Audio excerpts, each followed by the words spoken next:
Mga tambayers, panibagong ewan ko na naman kung anong gagawin ng aming kusinera. Naglagay siyang tissue at saka ng mantika mga tambayers.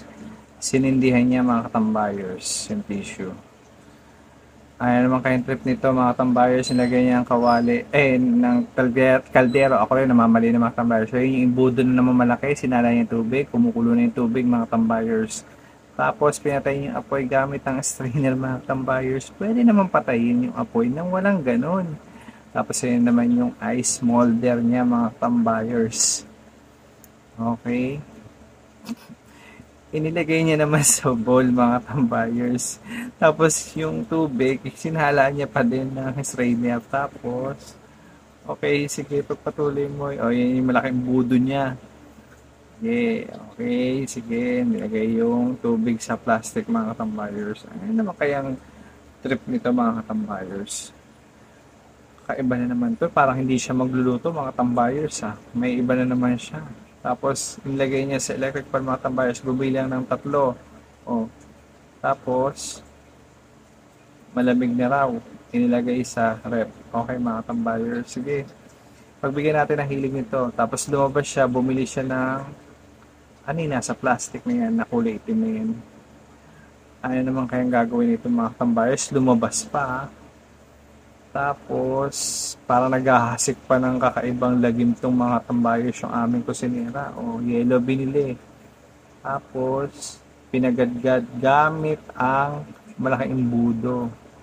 So, si Manong sumakay din sa trip ng aming kusinera mga tambayos. O, tapos, sinagyan ni Manong ng kulay pulang anong tawag yan, di ko alam mga tambayos. Tapos, pinitpit. O, diba, napagod din si Manong. Inilagay niya rin sa kaldero, yung yelo. Sumakay lang sa kalokohan ng aming kusinera, mga tambayers. Tapos, ayun yung bibe, mga tambayers, dala-dala ni ate yung, dala-dala ng aming kusinera yung bibe. Tapos, yun ang pinantakal ni Manong. Tapos, ayun na naman yung malaking budo. Talagang flex na flex talaga yung malaking budo, mga tambayers. Tapos, avocado. Minsan ako namamali-mali na rin mga tambayers dahil sa ano ng kusinera namin. Tapos din-strain na rin yung condense mga tambayers. Pwede naman ilagay yung condense na wala strainer tapos naglagay ng syrup. Strainer din ang ginamit. Nagkabaliw-baliw na mga katambayers. Okay, naging halo-halo na. Tapos, inilagay sa plastic mga tambayers. Miski man ako, nababaliw na rin ako mga tambayers sa aming kusinera. Iba-ibang trip.